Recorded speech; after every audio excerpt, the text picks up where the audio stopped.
వట్టి వట్టిగా కాదు మెడలు వంచుతాం భరతం పడతాం అని అంటుండు మాజీ సీఎం కేసీఆర్ సారు. నీళ్ళు ఇడుస్తలేరు, పంటలు ఎండగొడుతుర్రు అని వారానికోసారి శెల్కల కడిగి పోయి చూసి సర్కారోళ్ళ మీద బాణాలేస్తున్నాడు.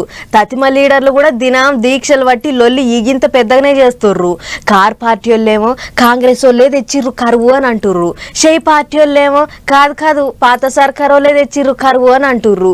ఒకళ్ళ మీద ఒకళ్ళు దుబ్బెద్ది పోసుకుంటున్నారు. పాన్రి పంచాయతీ ఎట్లెట్లా నడుస్తున్నదో చూద్దాం. కరువు కరువు ఎందుకు వచ్చినావు అని అంటే దాన్ని ఎవరు పిలిచిండ్రు, చెయ్యి పార్టీ వాళ్ళే కావాల్సుకొని పిలుచుకొచ్చిర్రు అన్నట్టు మాట్లాడుతున్నారు కారు పార్టీ వాళ్ళు. మేమెందుకు పిలుస్తాం, మాకేం పని, కారు పార్టీ వాళ్ళే కాయసివాడి పిలిచిండ్రు అందుకే వచ్చింది అన్నట్టు మాట్లాడుతున్నారు చెయ్యి పార్టీ వాళ్ళు. నీళ్ళు ఎట్లా ఇయ్యాలి, చెరువులు ఎట్లా నింపాలి అన్నది పక్కకు పెడితే ఓగళ్ళ మీద ఓగళ్ళు దుబ్బెత్తి పోసుకున్నడే గట్టిగా నడుస్తున్నది. శుక్రవారం నాడు కేసీఆర్ సారు చిలకల పొంటి తిరిగి సర్కారోళ్ళ మీద బాణాలేస్తే శనివారం నాడు జిల్లాల పోంటి రైతు దీక్షలు పట్టిర్రు కారు పార్టీ లీడర్లు. యాసంగి పంటకు మద్దతు ధర ఇయ్యాలి, 500 బోనస్ ఇయ్యాలి అని లొల్లికి దిగిండ్రు. మాజీ మంత్రులంతా మంటల్లో పడ్డ ఎండు మిరపకాయలు లెక్క పేరిండ్రు. ఇక చూడర్రే సిరిచిల్లల దీక్షకు ఊకున్న కేటీఆర్ సార్ ఏమన్నాడో. మనం రైతుల కోసం కొట్లాడుతుంటే ఆయన క్రికెట్ మ్యాచ్లు చూస్తాం. చూడరు మీరు, కేసీఆర్ 70 ఏళ్ల కేసీఆర్ ఏమో ఎండల్లో తిరుగుతాడు, ప్రతిపక్ష పాత్ర పోషిస్తున్నాడు.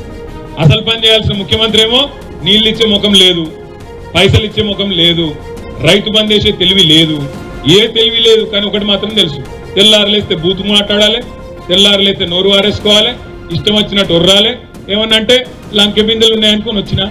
ఒక్క కేటీఆర్ సారే కాదు, అటు సంగారెడ్డిలో దీక్షకు ఊకున్న హరీష్ రావు సారు కూడా గట్టిగానే ఆర్చుకున్నాడు. పండ్ల పని పువ్వు పార్టీలను కూడా గిచ్చిండు సారు. బీజేపీలకు ఇంత కరువు వచ్చినా, పంటలు ఎండినా, రైతులు ఆత్మహత్య చేసుకున్నా బీజేపీలు కదలలే.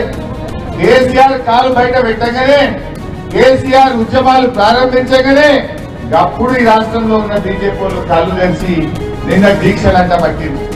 దీక్షలు చేయాల్సింది బీజేపీలు ఇక్కడ కాదు, ఢిల్లీలో పోయి చేయండి.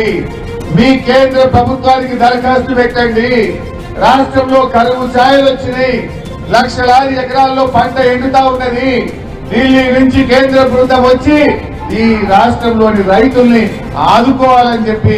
ఎగస్ పార్టీ వాళ్ళ ముచ్చట్లు ఇట్లుంటే సర్కారోళ్ళు మాత్రం కరువు వచ్చిందే కారు పార్టీ వాళ్ళ మీద కాయిసివాడి, కరువు అంటేనే కారు పార్టీ వాళ్ళ దోస్తి అన్నట్టే మాట్లాడుతున్నారు. ఇది కేసీఆర్ తీసుకొచ్చిన కరువు. కేసీఆర్ హయాంలో నీళ్లు తగ్గిపోయినాయి.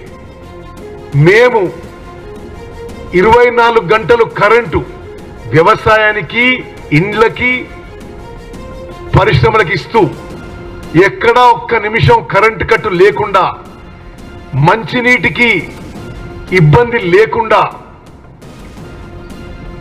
ఈ తక్కువ నీళ్లతో ఎక్కువ పంట ఎట్లా కాపాడుకోవాలో మేము సర్వశక్తులొడ్డించి ప్రయత్నం చేస్తున్నాము. గిట్ల నడుస్తున్నాయి పాతోళ్లకు కొత్తోళ్లకు నడుమ కరువు ముచ్చట్లు. నీళ్లున్నాయి ఎత్తిపోస్తలేరని వాళ్ళు, ప్రాజెక్టులు చక్కగా కట్టకుండా అంత ఎండగొట్టిర్రని వీళ్ళు. గమ్మతేంటిదంటే నడుమ పువ్వు పార్టీ వాళ్ళు కూడా తోటి ప్రతిపక్షం కారు పార్టీ వాళ్ళనే సాపిస్తున్నారు.